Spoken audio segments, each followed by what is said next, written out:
என்னை கீழே தள்ளி அள வைத்து வேடிக்கை பார்த்தவர்கள் மத்தியிலே என்னை உயர வைத்து தூக்கி அழகு பார்ப்பவர்தான் என்ன நம்பிக்கை வைத்திருக்கிறாய். நான் சொல்வதை எல்லாமே கேட்டுக்கொண்டு தான் இருந்தாய். ஆனால் இப்போது சமீப காலமாக என்னை நீ அலட்சியப்படுத்தினாய். அன்றே கூறினேன், நீ அலட்சியம் செய்தாய். இன்றாவது நீ கேட்பாய் என்று நான் உனக்கு வந்திருக்கிறேன் உன்னிடம் ஒரு செய்தி சொல்ல. இது உனக்கான கடைசி வாய்ப்பு. நான் சொல்வதை கேள். தேவையின்றி அச்சம், பயம், பதற்றம் அடைவதை விட்டுவிட்டு உங்களையும் உங்களை சார்ந்தவர்களையும் சமூகத்தையும் மகிழ்வோடு வைத்திருங்கள். சிலர் எப்போதாவது பதற்றமும் பயமும் அடைகின்றனர். சிலர் அனைத்து விஷயத்திலுமே பதற்றம் அடைகின்றனர். ஆக மொத்தத்தில் இந்த பயம், அச்சம், பதற்றம் ஆகியவை எல்லாமே நம்மை கீழே இழுக்கும் சக்திகளாகவே எப்போதுமே இருந்து வருகிறது.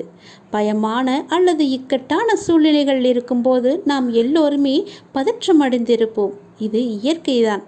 அதே சூழ்நிலைகள் நமக்கு பழகும்போதோ, மாறும்போதோ அல்லது அதிலிருந்து விலகும்போதோ பதற்றமும் பயமும் நம்மை விட்டு போய்விடுகிறது. இக்கட்டான சூழ்நிலையிலிருந்து விலகிய பின்னும் பதற்றம் தொடர்ந்தே நீடித்தால், சட்டென காரணமில்லாமல் ஏற்பட்டாலோ அல்லது அதன் வீரியம் அதிகரித்தாலோ அல்லது அன்றாட வாழ்க்கை முறையில் பெருமளவில் பாதித்து உடல் மன நலக்கேடுகளை விளைவிக்கிறது. இருந்த போதிலும் ஓரளவு பதற்றம் நல்லதுதான். நமக்கு அன்றாட வாழ்க்கைக்கும் அவசியமானதும் கூட. இது எதிர்பாராத விபத்திலிருந்தோ தாக்குதலிலிருந்தோ நம்மை காப்பாற்றுவது மட்டுமின்றி கவனத்துடன் இருக்க செய்து வேலைகளை திறம்பட செய்ய உதவுவதுடன் சிக்கல்களை சமாளிக்க தூண்டுகோலாகவும் இது இருக்கிறது. ஆனால் எல்லா நேரமும் பதற்றமாக இருக்கும்போது உடல் மன அளவில் பல உபாதைகளை ஏற்படுத்தும் வாய்ப்பும் அதிகமாகவே இருக்கும். எப்பொழுதும் கவலையுடன் இருந்தால் கவனம் செலுத்துவதில் சிரமம் ஏற்படும். எளிதில் எரிச்சல் அடைவது, மன சோர்வு போன்ற மன சிக்கல்களும் ஏற்படும். பதற்றம் காரணமாக வரும் உடல் மன உபாதைகள் எல்லாம் வேறு சில நோய்களுக்கும் பொதுவானவையாகவே மாறிவிடும். எனவே பதற்றம் காரணமாக இந்த உடல் சிக்கல்கள் வரும்போது வேறு ஏதோ நோய் வந்துவிட்டதாக தவறாக கணிக்கக்கூடாது. பதட்டம் என்பது ஒரு மனநோய் என்று. ஆனால் அதை தொடக்கத்திலேயே நாம் கிள்ளி எறிய மறுத்தால் அது மனநோய்க்கு வித்தாகிவிடக்கூடும். உடல் அளவிலும் மனதளவிலும் ஏற்படும் பதற்றத்தின் அறிகுறிகள் எந்த விதமான சூழ்நிலையில் ஏற்படுகிறது, எவ்வளவு நேரம் நீடிக்கிறது, எப்படி சரியாகிறது என்பதில் கவனம் செலுத்த வேண்டும். எப்பொழுதும் தளர்வு நிலையில் இருப்பது, உங்களுக்கு ஏற்படும் மன உளைச்சல், மன அழுத்தத்தின் காரணம் அறிந்து திறம்பட சமாளிப்பது பதற்றத்தை சரி செய்ய உதவும். மெல்லிய இசையை ஒலிக்கவிட்டு கண்களை மூடி இசையினையும் உங்கள் சுவாசத்தையும் மட்டும் கவனித்தவாறு அமர்ந்திருங்கள். நடைப்பயிற்சி, உடற்பயிற்சி, விளையாட்டு, யோகா போன்றவற்றையும் பதற்றம் தணிக்க பெருமுதவும் காரணிகளாக இருக்கிறது. மிகையாக நகைச்சுவை நூல்கள், தன்னம்பிக்கை அளிக்கும் நூல்கள், பொது அறிவை மேம்படுத்தும் நூல்கள் அல்லது இவை தொடர்பான வலைத்தளங்களை நீங்கள் பார்வையிடுங்கள். பதற்றம் தொடர்ந்து அதிகமாக இருந்தால் நீங்கள் மருத்துவரை சென்று அணுகக்கூட நேரிடும். மருத்துவர்கள் தவிர மனத்தத்துவ மருத்துவரையும் அணுகி ஆலோசனை பெறுங்கள். இல்லையென்றால் நான் சொல்வதை நீங்கள் கேட்டு அதன்படி நடந்து கொள்ளுங்கள். என்னை நீ அலட்சியம் செய்கிறாய், அதனால்தான் இவ்வளவும் உனக்கு. இன்றாவது நீ கேள், நான் சொல்வது போல செய். இதுதான் உனக்கான கடைசி வாய்ப்பாக நான் சொல்கிறேன். இன்றோடு உன் போராட்ட வாழ்வுக்கு முடிவுக்கு வந்துவிடும். நீ கவலையப்படாதே. இதை நீ ஒரே ஒரு முறை கேட்டால் என்றால் உன்னுடைய வாழ்வு இன்பமயமாக மாறும். உன் போராட்டம் எல்லாமே முடிவுக்கு வந்துவிடும். இது என்னுடைய சத்திய பிரமாணம். நீங்கள் முன்னேறுங்கள். கடவுள் மீதும் நம்பிக்கை வையுங்கள். உங்கள் மீதும் நம்பிக்கை வையுங்கள். எல்லாம் என் நன்மைக்கே நடக்கிறது என்று நம்பிக்கையுடன் சொல்லுங்கள். நம்பிக்கையுடன் உங்களுக்கு நீங்களே நினைவுபடுத்திக் கொள்ளுங்கள். தெய்வீக திட்டத்தில் அளவற்ற புத்திசாலித்தனம் இருக்கிறது. கடந்த காலத்தை பற்றி தொடர்ந்து யோசிக்காதீர்கள். எதிர்காலத்தை பற்றி அதிகமாக நீங்கள் கவலைப்படாதீர்கள். நடப்பது எல்லாம் நன்மையாகவே நடக்கும். அதனுடைய போக்கிலேயே நடக்கும். எதிர்காலத்தை பற்றி நினைத்து கொண்டு நிகழ்காலத்தை நீங்கள் வாழ விட்டு மறந்து விடாதீர்கள். நிகழ்காலத்திலேயே நீங்கள் வாழ்ந்து விடுங்கள். உங்கள் விதிக்கு நீங்களே சிற்பியாக இருங்கள். எப்போதும் நேர்மையாக சிந்தித்து சிறந்த சுய முயற்சியை நீங்கள் மேற்கொள்ளுங்கள்.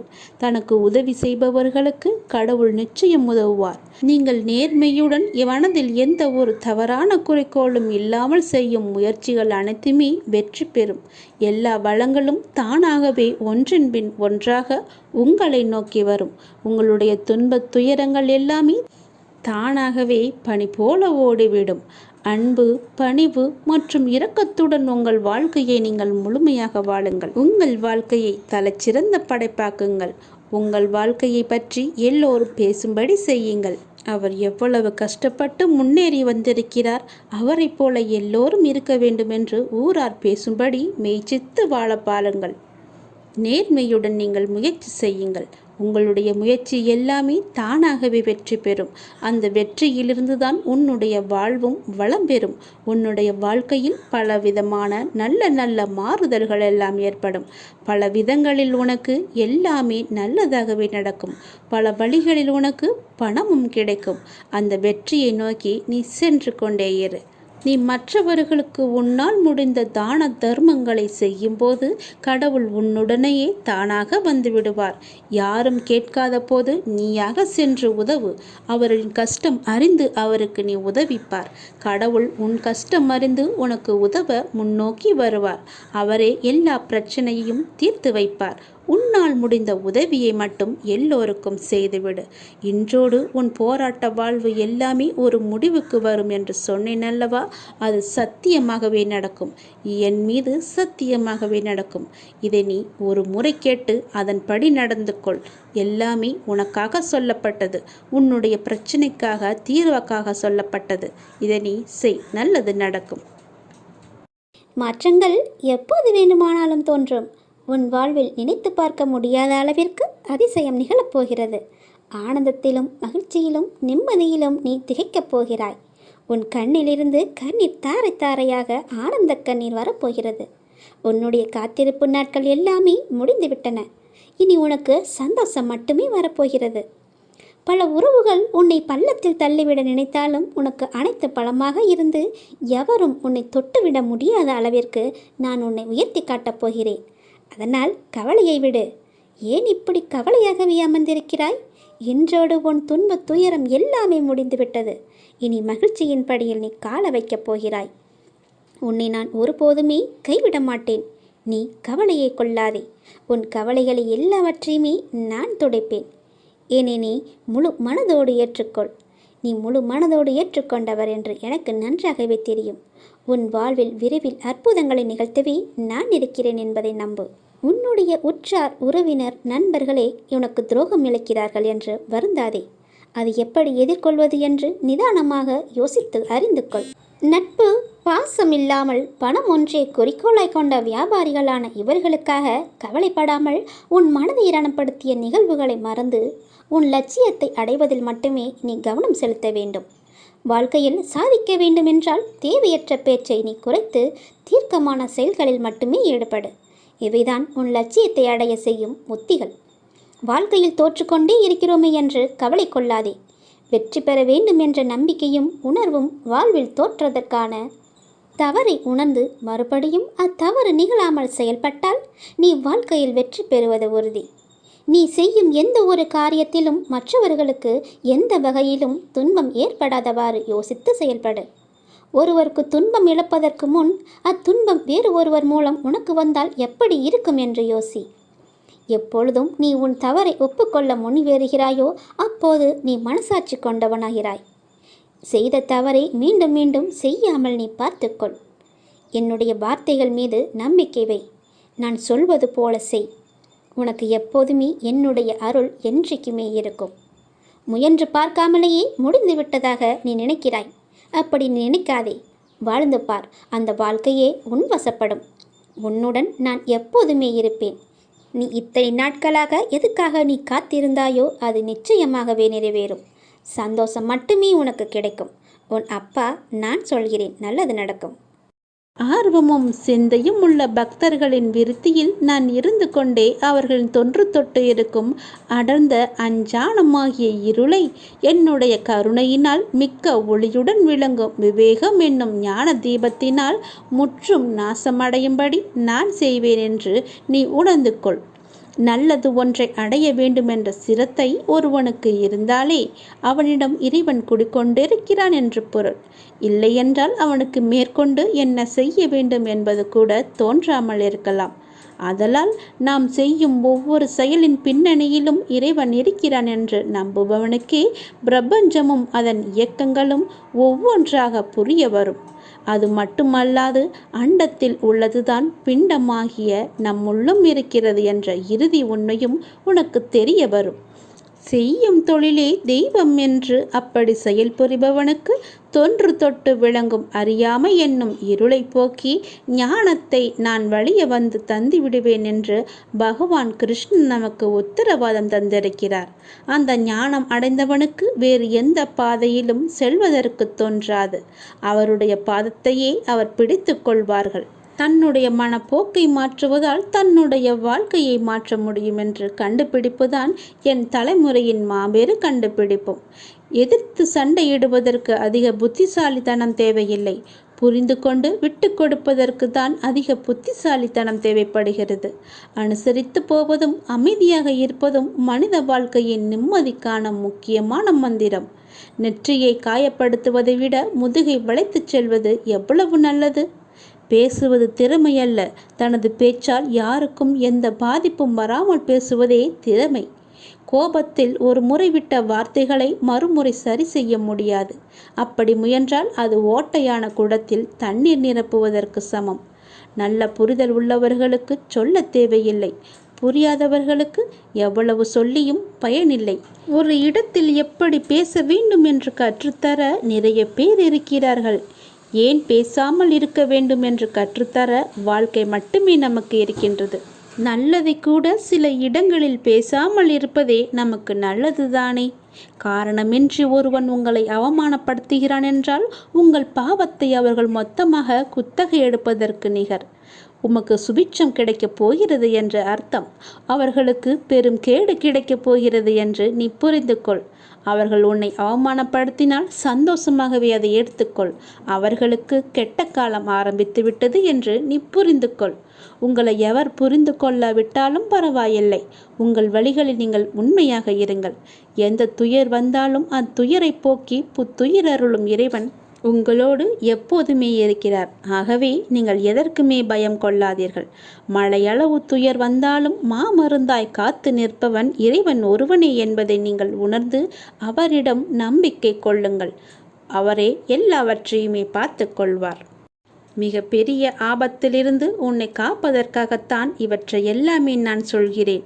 நான் சொல்வது உன்னுடைய நலனுக்காக. நான் சொல்வதை தவறாமல் கேட்டு அதன்படி நடத்துக்கொள்.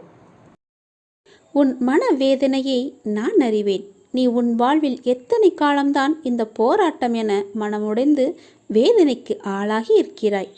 உன்னை சுற்றி நடக்கும் அனைத்தும் நன்மைக்கே என நம்பு. எத்தனையோ கடின நாட்களிலிருந்து உன்னை நான் காப்பாற்றியிருக்கிறேன். இப்போது நீ படும் மனவேதனைகளுக்கும் கண்டிப்பாக நல்லதொரு தீர்வை நான் தருவேன். அதுவரை என் நாமத்தை மட்டும் நீ உச்சரித்து கொண்டே இரு. நான் இருப்பேன். உனக்கு நிழலாக, என்றுமே உனக்கு துணையாகவே இருப்பேன். உன்னை கேலியாக பேசுகிறார்கள், உனக்கான மரியாதையை கொடுக்கவில்லை என்றெல்லாம் நீ வருந்தாதே. எல்லாவற்றிற்குமே நிச்சயமாக காலம் பதில் சொல்லும். உன்னுடன் நான் என்றுமே இருப்பேன். உன்னை விட்டு நான் எங்கும் செல்ல மாட்டேன். உன்னை ஒருபோதும் தாழ்ந்து போகும்படி நான் செய்யவும் விடமாட்டேன். இது என்னுடைய சத்திய வாக்கு. உன்னை என் அரவணைப்பிலேயே நான் வைத்திருக்கிறேன். கனவில் கண்ட சுகபோக அனுபவங்கள் விழித்து கொண்டதும் மறைந்து விடுவது போலவே இவ்வுலக வாழ்க்கை ஒரு மாயத் தோற்றம். இவ்வுலக வாழ்வின் சுகமும் துக்கமும் அது போலவே மறைந்துவிடும். எதுவும் நிரந்தரமில்லை. யார் உன்னை புறக்கணித்தால் என்ன? இந்த பிரபஞ்சம் எப்போதும் உன்னை தன் அன்பால் கருணையால் அரவணைத்து கொண்டிருக்கிறது. சூரியனாக இருக்கட்டும், சந்திரனாக இருக்கட்டும், என்றாவது உன்னை புறக்கணித்து தன்னுடைய ஒளியை உனக்கு தர மறுத்திருக்கிறதா? இயற்கை ஒருபோதும் உன்னை புறக்கணிப்பதில்லையே. உன் மீது எல்லையில்லா கருணை கொண்டிருக்கும் இயற்கையை மறந்து நீ மனிதர்களின் புறக்கணிப்பு குறித்து கவலை கொள்கிறாயே ஏன்? அது மனிதன் வேலை, அது மனதின் வேலை. உண்மையில் எத்தனையோ மனிதர்கள் உன்னை புறக்கணிப்பது உண்டு. எத்தனையோ மனிதர்களை நீயும் புறக்கணித்திருக்கிறாய்.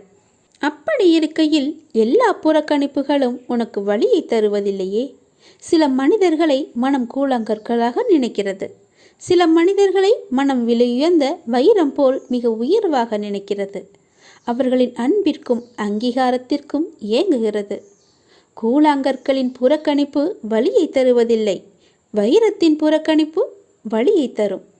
இது மனதின் உயர்வு தாழ்வு மனப்பான்மையினால் விளைகிறது.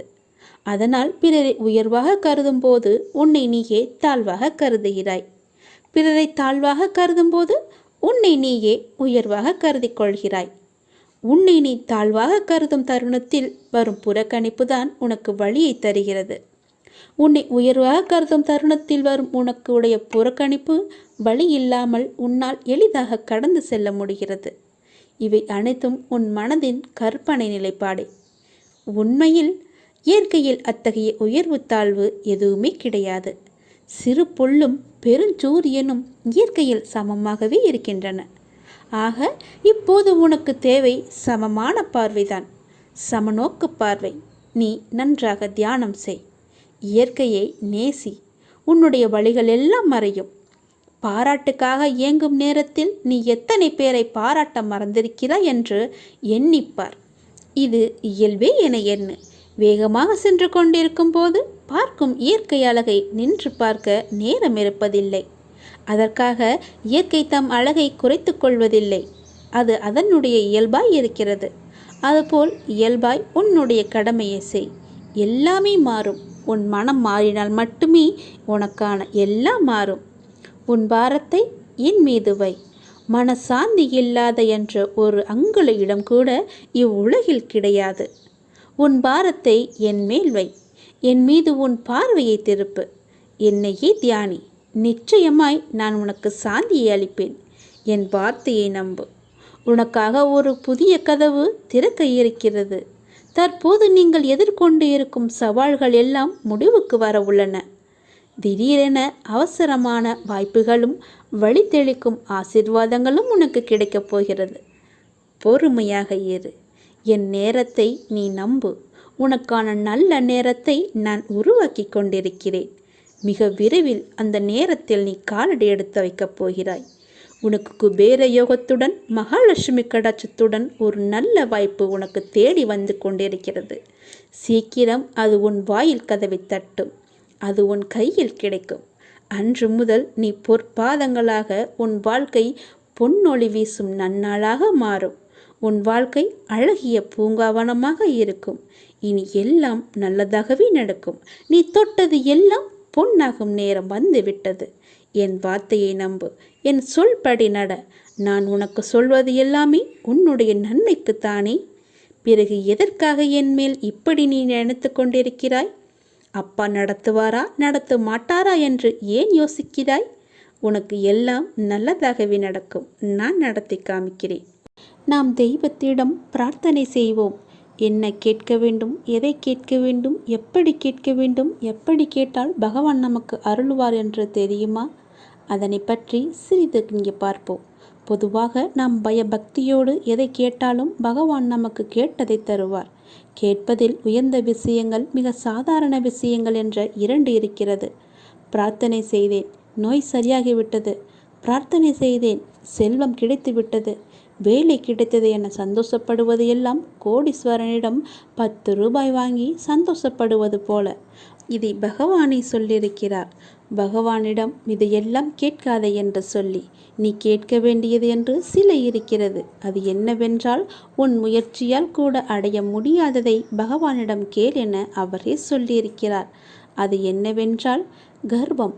தெய்வத்திடம் முதலில் கேட்க வேண்டியது, பகவானே, முதலில் நான் செய்கிறேன் என்ற என் கர்வத்தை, அகங்காரத்தை என்னிடமிருந்து விலக்கி விடுங்கள் என்று கேட்க வேண்டும். நமக்கு முக்கிய தேவை அடக்கம். இந்த அடக்கம் நமக்கு வராமல் இருப்பதற்கு காரணம் நம்மிடம் நான் செய்கிறேன், நான் தான் தருகிறேன் என இருக்கும் கர்வமே. அனைத்தையும் படைத்த பகவானிடம் போய் என் கஷ்டம், என் துக்கம், என் வேலை என்று நான் என்றும் என்னுடையது என சொல்வதே நம் கர்வத்தை காட்டுவதாகும்.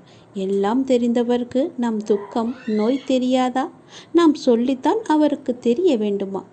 இரண்டாவது, ஆசை. செய்ய வேண்டிய இரண்டாவது பிரார்த்தனை, பகவானே, என் மனதில் இன்று வரை நிறைய ஆசைகள் வந்து இருக்கிறது. அந்த ஆசைகள் வராமல் சென்றுவிடு என்பதுதான். முடிவே இல்லாத ஆசைகள் திருப்தி இல்லாதவனுக்கு வந்து கொண்டே இருக்கும். திருப்தி இல்லாததால் துக்கம் உண்டாகும். கர்வத்தை நம்மால் அழிக்க முடியாது போல மனதில் வந்த ஆசைகள் நிறையவே இருக்கிறது. அந்த ஆசைகள் வராமல் செய்துவிடு என்பதுதான். அந்த ஆசைகளை நம்மால் அழிக்கவே முடியாது. பகவான் அனுகிரகத்தால் மட்டுமே கர்வத்தையும் நம்மிடம் உருவாகும் ஆசையையும் அழிக்க முடியும். 3. திருப்தி. நாம் செய்ய வேண்டிய மூன்றாவது பிரார்த்தனை, பகவானே, எனக்கு என்று எது உள்ளதோ அதை பார்த்து நான் திருப்தி அடையும் குணத்தை எனக்கு கொடு என்பதுதான். பகவத்கீதையில் இந்த திருப்தியை பற்றி பகவான் ஸ்ரீ கிருஷ்ணரே கூறியிருக்கிறார்.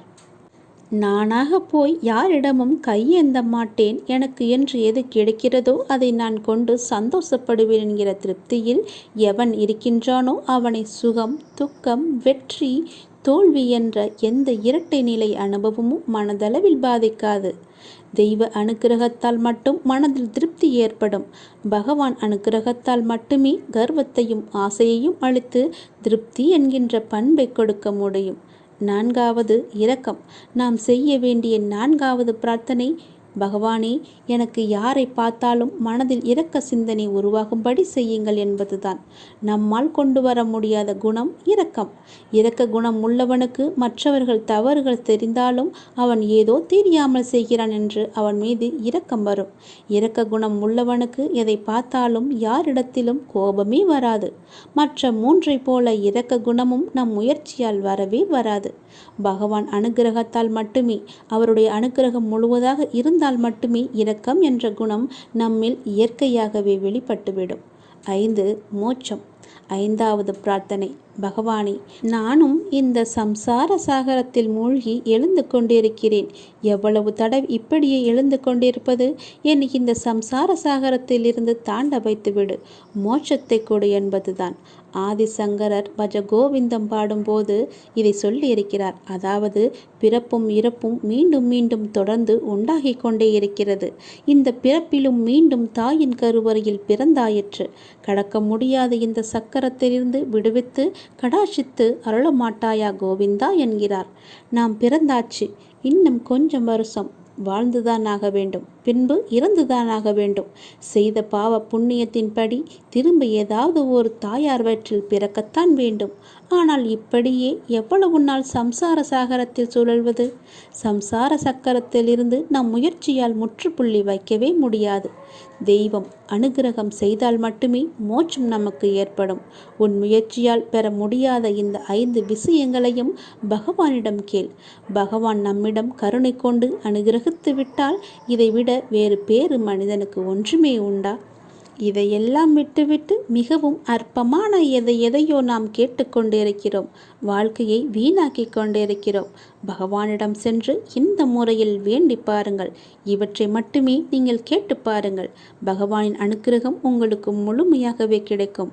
உங்கள் வாழ்க்கையும் மிக சிறப்பாகவே இருக்கும்.